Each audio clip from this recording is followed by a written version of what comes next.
ઇન્સ્ટિટ્યૂટમાં તમારું સ્વાગત છે. પહેલાં તો તમે જઈને ચેનલ સબસ્ક્રાઈબ કરો અને લાઈક કોમેન્ટ આ વિડીયોમાં કરી દેજો. આપણે ચેપ્ટર 2 ક્લાસ 7 છે એ જોઈ રહ્યા હતા. ચેપ્ટર 2માં આપણે શું જોયા હતા તો કે એસિડિક સબસ્ટન્સ જોયું હતું પાર્ટ 1માં, ધેન બેઝિક સબસ્ટન્સ જોયું હતું, ધેન ન્યુટ્રલ સબસ્ટન્સ જોયું હતું. રાઈટ. હવે આપણે ઇન્ડિકેટરથી જોવાનું હતું. પાર્ટ 2 ની વાત કરું છું. ચેપ્ટર નંબર 2 પાર્ટ 2 ઇન્ડિકેટર્સથી આપણે શરૂ કરવાનું હતું. જો તમે લેક્ચર નથી જોયો તો તમે આગળ જે પાર્ટ 1 મેં મૂક્યો છે પ્લેલિસ્ટમાં છે તો એ જોઈ લેજો. ઠીક છે. હવે ઇન્ડિકેટરની વાત કરીએ. ઇન્ડિકેટર્સમાં શું છે, ઇન્ડિકેટરને શું કઈ રીતે યુઝ થાય અને કઈ કઈ ટાઈપના ઇન્ડિકેટર હોય. Indicators help us identify whether a substance is acidic or basic. આ એની આપણે ડેફિનેશન કહી શકીએ કે એસિડિક અથવા તો બેઝિક સબસ્ટન્સ છે એ જાણવું હોય તો આપણે ઇન્ડિકેટરનો યુઝ કરીને શું કરી શકીએ, જાણી શકીએ. ઠીક છે. હવે એના ટાઈપ ક્યાં ક્યાં છે તો કે ટાઈપ છે, એક ફર્સ્ટ છે લિટમસ, સેકન્ડ છે ટર્મરિક અને થર્ડ છે ચાઇના રોઝ ઇન્ડિકેટર. હવે લિટમસની હેલ્પથી તો મેં જોયું, મેં તમને કીધું હતું કે જ્યારે કોઈ એસિડ હોય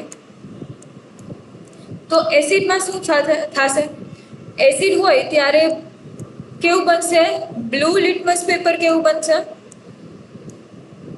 બ્લુ લિટમસ પેપર રેડ બનશે. ઠીક છે. અને જ્યારે બેઝ હોય ત્યારે રેડ લિટમસ પેપર બ્લુ બનશે. મેં તમને કીધું હતું કે આપણે આ બે બી જોવાના છે, blue blue, base blue, base blue, એ રીતે જોવાનું છે. ઠીક છે. ધેન આપણે જોઈ લીધું. હવે એના ટાઈપમાં હવે આપણે આગળ જોઈએ. લિટમસ છે, ટર્મરિક છે અને ચાઇના રોઝ ઇન્ડિકેટર છે. એ બધાનો યુઝ કરીને તમે ઇન્ડિકેટરનો યુઝ કરીને જાણી શકો કે એસિડ છે કે બેઝ. હવે અહીંયા જોજો, ન્યુટ્રલાઇઝેશન શું છે એ જોવાનું કીધું છે. When acid react with a base both cancel each other and form salt and water. શું કીધું છે, જ્યારે એસિડ બેઝ જ્યારે રિએક્શન કરે, લાઈક મેં લેમન વોટર લીધું હોય અને કોઈ બેઝ લીધો છે, કોઈ સોડા લીધો, ખાવાનો સોડા કે, હવે એ બેનો મિક્સ કરીશ તો એમાં એક સોલ્ટ બનશે અને એક વોટર બનશે. આ બે એને શું છે, પ્રોડક્ટ મળે છે આપણને. જ્યારે કોઈ એસિડ બેઝ જ્યારે રિએક્શન કરશે તો આપણને સોલ્ટ મળશે અને વોટર મળશે.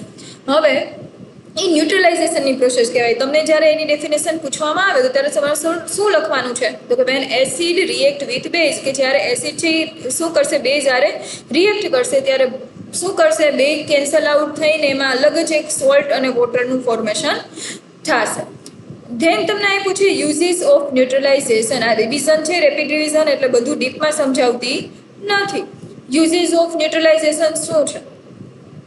હવે જ્યારે તમે એનું યુઝ કરવો હોય ન્યુટ્રલાઇઝેશનની મેથડ, જે મેં તમને પહેલાં સમજાવી, એસિડ અને બેઝનું જે પ્લસ કરો ત્યારે તમને સોલ્ટ અને વોટર મળે, એ યાદ રાખજો.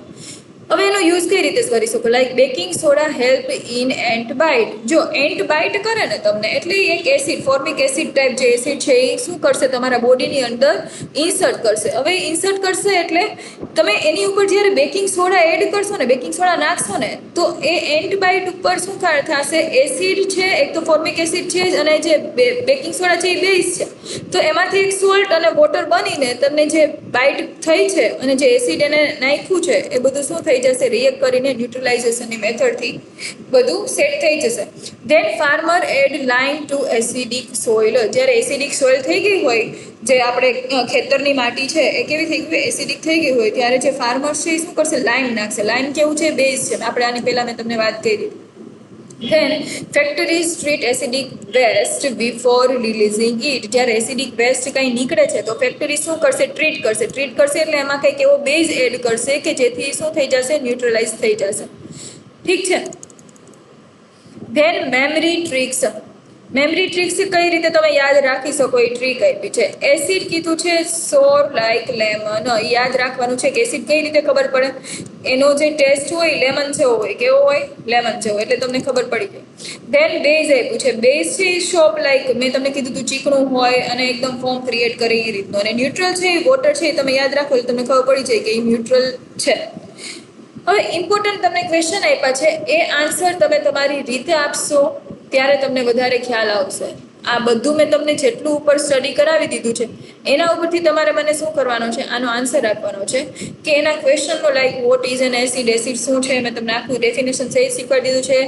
Name two basic substances, basic સબસ્ટન્સમાં મેં તમને કંઈ કીધા હતા, ખાવાનો સોડા છે અને લાઈન છે, એ બધું એ તમારે કોઈ પણ ટુ નેમ છે એ આપવાના છે. વોટ ઇઝ ન્યુટ્રલાઇઝેશન, ન્યુટ્રલાઇઝેશનની ડેફિનેશન હમણાં આપણે ઉપર અહીંયા જોઈ ગયા છીએ તો એ તમારે મને કહેવાની છે. Name one neutral indicator, neutral indicator તમારે એક કહેવાનું છે. ન્યુટ્રલ ઇન્ડિકેટર તો ઘણા હોય પણ એમાંનો એક છે એ તમારે મને કહેવાનો છે. અને give one example of neutral substance. હવે તમારે કોઈ એક એક્ઝામ્પલ છે ન્યુટ્રલ સબસ્ટન્સનું આપવાનું છે. આ તમારે તમારી રીતે હોમવર્કમાં કરવાનું છે. અને આની પીડીએફ છે હું તમને ટેલિગ્રામમાં આપી દઈશ, એટલે તમે આમાંથી નોટ્સ છે એ તમારી રીતે તમે બુકમાં લખી શકશો. એટલે આટલું છે એ રિવિઝનનું છે. આ કોઈ હું તમને બ્રીફલી કોઈ ચેપ્ટર સમજાવતી નથી. ક્યુરિયોસિટી તો બહુ મોટું ચેપ્ટર છે એ બુકમાં, તમારી ટેક્સ્ટ બુકમાં, પણ આ મેં તમને શોર્ટમાં સમજાવ્યું છે કે એક્ઝામમાં આગલા દિવસે તમે રિવિઝન કરી શકો. ઠીક છે, હવે કોઈ ક્વેશ્ચન હોય તો તમે કોમેન્ટ બોક્સમાં તમે મને કહી શકો છો, અને ડિસ્ક્રિપ્શનમાં તમને લિંક આપી હશે, એ લિંકમાંથી તમે ઇઝીલી આપણી જે પીડીએફ છે એ ફાઇન્ડ આઉટ કરી શકશો. અને અત્યારે ચેનલને છે એ સબસ્ક્રાઈબ કરો એટલે તમને જેટલા પણ આગળના ચેપ્ટર છે એ ઇઝીલી મળી જાય. Thank you.